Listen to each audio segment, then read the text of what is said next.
couldn't afford or manage such a massive undertaking. Some even mocked the idea, saying it was too ambitious. But as the dams rise and the grid takes shape, the world is starting to pay attention, and some are even a little worried.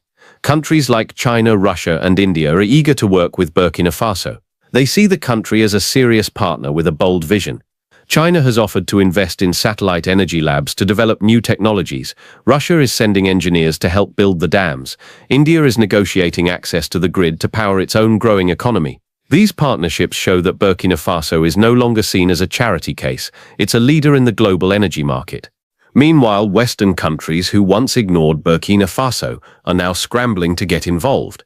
They realize that Africa's energy future is being shaped without them, and they don't want to miss out. Europe in particular is interested in Burkina Faso's clean energy.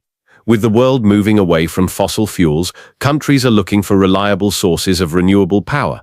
Burkina Faso's dams could eventually supply electricity to North Africa and even Europe through a proposed $20 billion extension under the Sahara Desert. This would make Burkina Faso a major player in the global energy economy, something no one expected from a small landlocked nation. This project is also a powerful statement of independence.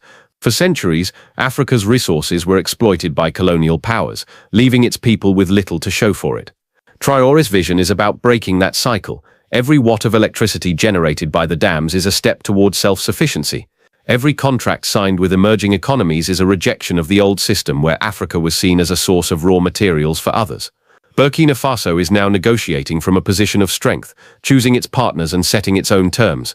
The world can't ignore this shift. It's a geopolitical earthquake that's changing how Africa is seen and respected. Captain Ibrahim Traore's $800 billion project is more than just a plan to build dams and power lines. It's a legacy that will shape Africa for generations. Traore didn't launch this project to impress foreign leaders or win awards. He did it to restore dignity to his people, to light up their homes, and to give them the tools to achieve their dreams. He did it to show the world that Africa is not a continent to be pitied, but a continent to be admired. In 10 years, Burkina Faso will be unrecognizable. The dams and smart grid will power high-speed trains that connect cities, making travel faster and easier.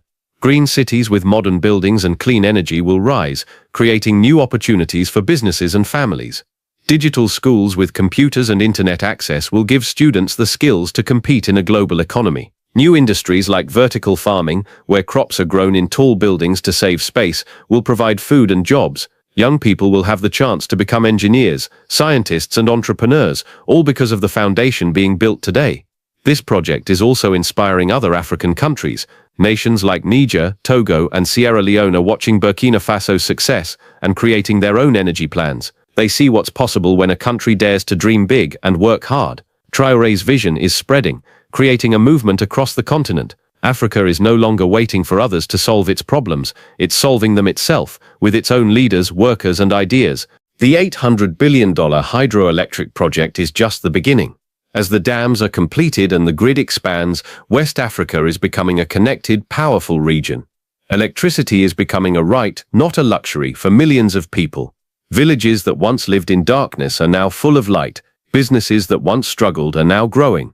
Young people who once felt they had no future are now building one. This is a revolution not just of energy but of hope, possibility, and pride. Burkina Faso is showing the world that Africa doesn't need permission to succeed. It's building its own future, 1 megawatt at a time.